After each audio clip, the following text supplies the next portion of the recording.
You're weaving so beautifully in your work the Advaita Vedanta, the clarity that the non-dual tradition has with the Tantric tradition, which is all more about the body and inquiry through the senses and through the perceptions. So what is the awakening of the body? I mean, in a way, the awakening of the body is not exactly right, because, well, it is right, but people will think, oh, this body needs to awaken. But actually, possibly what it points to is the awakening of the true body, which is what is the true body? It's synonymous with our being, I guess. So, my vehicle, my mode is an exploration through the senses, through the tactility, through the feelings, more than through the concept. So I called it the awakening body, but really it's the awakening. And the body is the kind of vehicle. It's the place. It's the field of exploration. It's the part of our experience that we can explore in this way, in this path, in order to investigate, what we are, or so the Advaita part would be kind of using senses and tactile experience and feelings to do self-enquiry, to kind of investigate, for example, the feeling of being separate or located or in the body or as the body. And then the tantric aspect is approaching the body without any knowledge, and then exploring life itself. Again, the body is the vehicle. We start with the object called the body, with the tensions and sensations and emotions and feelings that make up our experience of the body. And of course, when we begin the exploration of the body, we have lots of knowledge, we have projections, we have ideas, but the invitation is to suspend all that and just listen in the moment. And in that sense, there's an awakening. But it's not the body that awakens. I don't know what it is that awakens. Something awakens to itself. In the tantric aspect of your work, so there is no place necessary for consciousness or for awareness or for any description of reality. From what I understand, reality emerges that would be the moment. Would you say that this is the? Yeah, I think because my teacher was more, you could say, Advaita, although he included the yoga. There, in his way of sharing, my teacher is Francis Lucille, but his teacher was Jean Klein, and the way, it's not so clear the distinction between the tantric approach and the direct path Advaita approach in the way that I kind of discovered or explored, so I don't think I'm that clear. So sometimes I will evoke and use the word awareness, because I think it gives the mind a kind of compass, like to begin an exploration with the body and to suggest, for example, that everything that we perceive is appearing to something that isn't perceived, which we can call awareness or consciousness or presence. I will do that, but then at another moment I will not. I will just let the experience itself, just the fact of listening to the body in the now, free of any concept, any idea, any memory. Little by little, the listening itself is what becomes the object, in a way, of contemplation. In the beginning, it's the body that's the object of contemplation. We go deeply into a sensation, the sensation of weight, and it unfolds, it unravels, it delivers all the layers that are living within that kind of experience. And because we're not doing anything with the experience, we're not doing any. There's no direction. There's just, so that attitude, in a way, it's a kind of position is a kind of yes saying on all levels, then at some point the kind of direction which was towards the experience relaxes completely, and of course the experience and the space, you could say, merge, and the listening and what I am are known to be one. I mean, all this is just words, we have to speak about it, but that would be maybe more the tantric aspect of the exploration. But at another moment I might also do something much more self-enquiring, for example, wondering where do we feel located in the body, and then going to investigate that feeling of me, the body, to discover that there is no such me. And there it's a little bit more advaita, you could say. We're doing more, you see? And what would you say, like how do you or how do I practice this in moment to moment in life? It's very beautiful on the mat. Yes. It's very sublime and very subtle, but let's say when a reaction arises or contraction in daily life, so how would the practice look like in that? Well, that's a good question. I have no idea. It depends, right? I mean, in a way, the yoga and the exploration on the mat is the privileged kind of luxury hotel, right? Where you can, there's low stress. Hopefully you're in a nice place with nice people, and you're being guided to explore something, when outside of crisis, you could say. But yeah, in life it's a different story.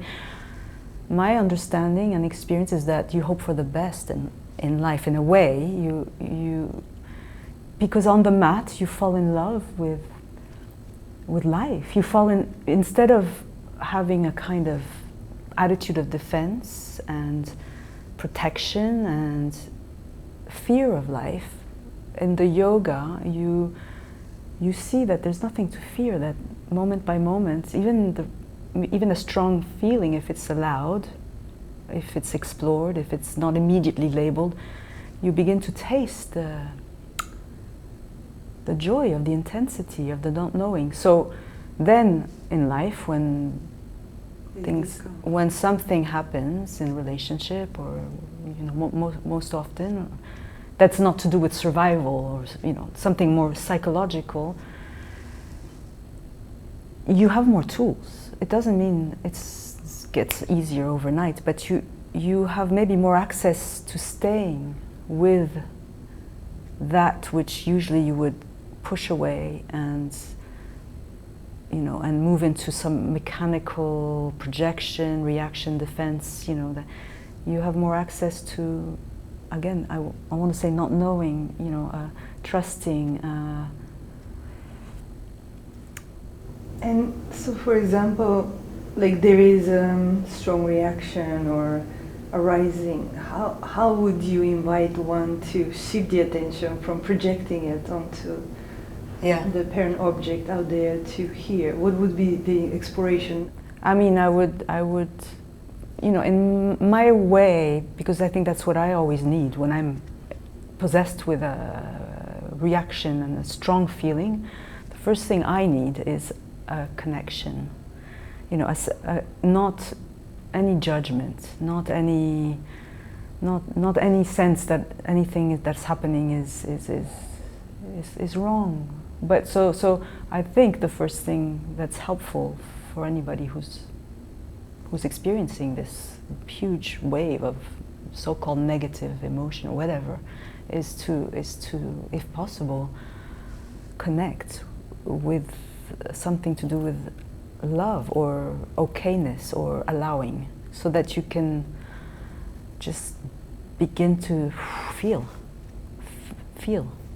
just feel the raw, and if you have to remove yourself from the situation that's explosive, and if you have the reflex and the possibility to, you do, and then you have all your options available. You can feel, you can breathe, you can, if your path is more the direct path of self-enquiry, you do it, but also you trusting also that, like these feelings, they don't arise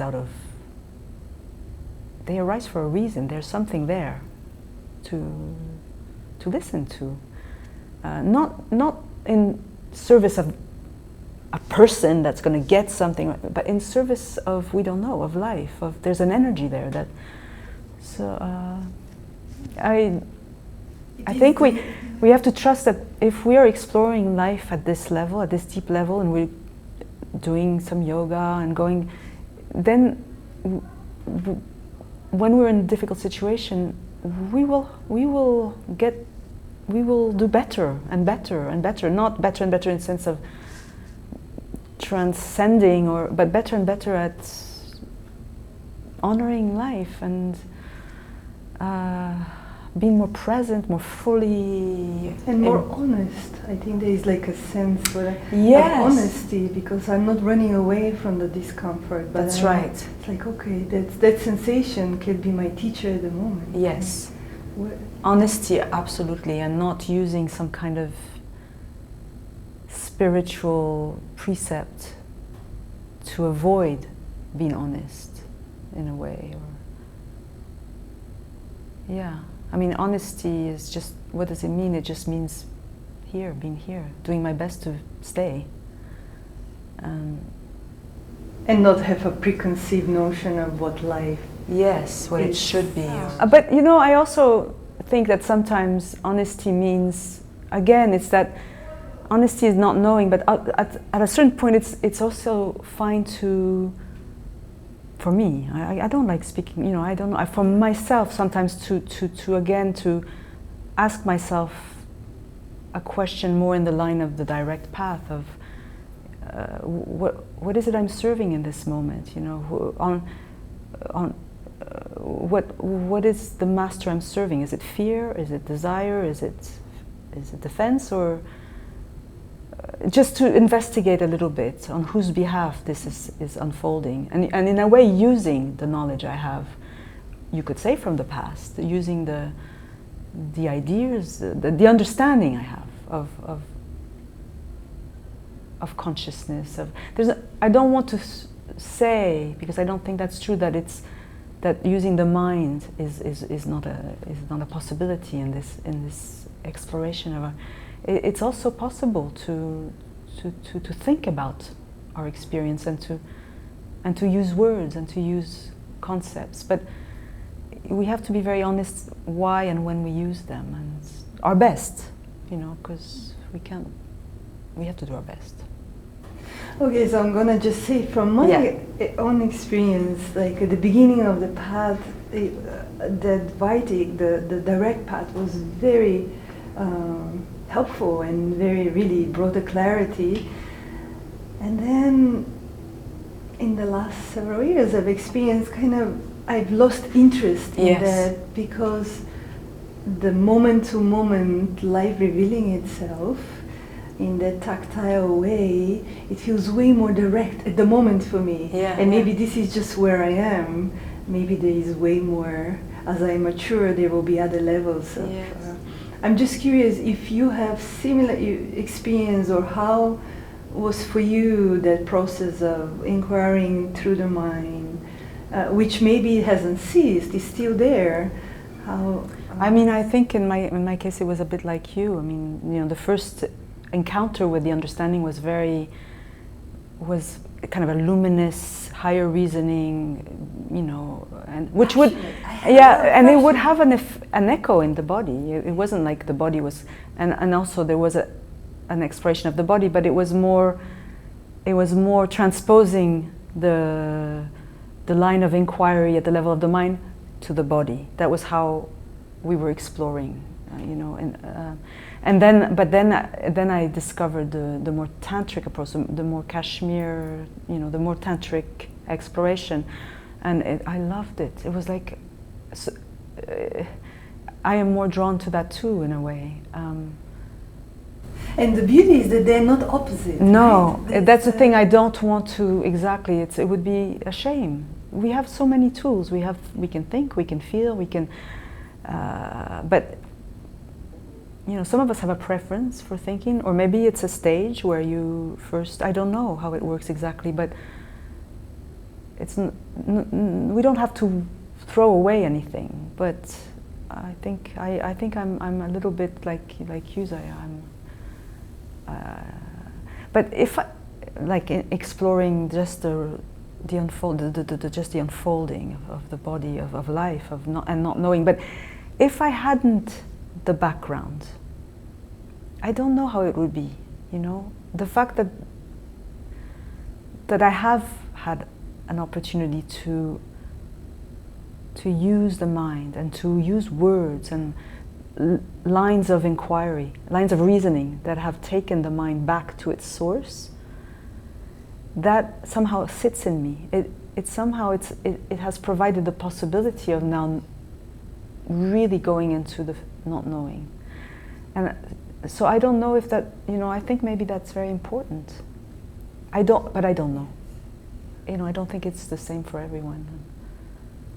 In your work, which has to do a lot with the body, it's also where we store old patterns. Trauma these days is very something we are all aware here. So how do you work when trauma arises, or when we meet that place that can be quite uncomfortable in the body? I think it's like there are two levels. So if we're exploring kind of in the tantric way, and it's really just allowing the body, and if within a group a layer of trauma arises, if possible, I will encourage the person to stay very much free of the story and just with the raw experience, if it's possible. But when trauma really surfaces, usually it's not possible. Usually there's a regression, or there's a reliving of something that is very personal and very circumstantial, etc. So there, because I'm a therapist, I'm just meeting it with the tools of a therapist and of a being that I know what it's like, you know. So I just helping this person stay, obviously, with an experience that in the past was not a possibility to stay and to feel and to breathe and to. Because if you don't do that, it just stays stored in the body. So, and of course later on there might be a deeper exploration where, not deeper even, it's not deeper, it's just another level. It's like there's this level, which would be the absolute truth, where there's no room for a person, there's no past, no future, it's just a now.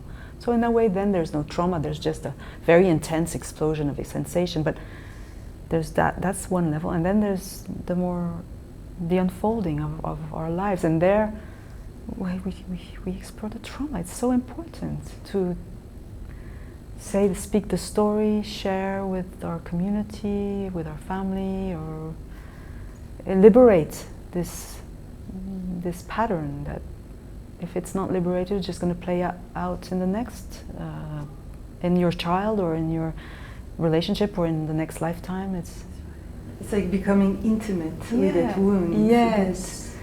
It's also not separate. No, and using whatever, writing, moving, speaking, dancing, breathing, whatever. And maybe it would never go away, right? That's also a possibility. Maybe it softens in time, but it's possible, right, that this pattern might be always there. Yes, but it doesn't matter in a way. That's not the point, exactly. But because if you're interested in the absolute truth, so to speak, in the reality of our experience, and also in honoring this life, if you really are interested in both, then the trauma that we carry, the deep understanding that we're not a separate person, does have an effect on the trauma. It does have an effect to really recognize and explore that understanding that there was never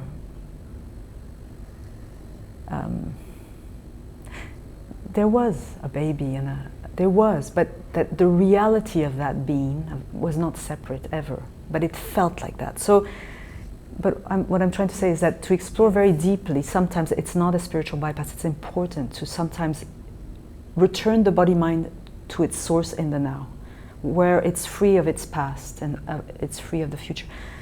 to do it like a kind of ritual, and that I think is the tantric path. We're not entertaining the story in the tantric path. We're just with the vibration and the field of welcoming, and that has an effect. Even though we're not dealing directly with the trauma, it has an effect. But as you say, it doesn't mean the trauma goes away, and it doesn't matter. It's that the trauma comes. It's for a reason. It's why should it go away? You know what I mean? Like it seems to me that that's how life is. I mean, trauma is just a word anyway, you know. But stories, contractions. I don't know. It's the way it is. And it's like a tree, you know, how it has those. When a branch just falls away, there's still a scar there. It's a beautiful thing, exactly. And how can we know what it is? And only our desire not to feel the pain from it is what perpetuates the rejection of the. Yes. But and we have to be. So I agree, and I feel that, and then I also feel like and let's not make an ideology out of trauma, you know, like it's all a matter of balancing our exploration. So, you know, otherwise we fall into a kind of end gaining or becoming so infatuated with trauma, and that's also maybe. It's a very fine edge. And that's honesty again. To be honest, to say, okay, what am I doing here?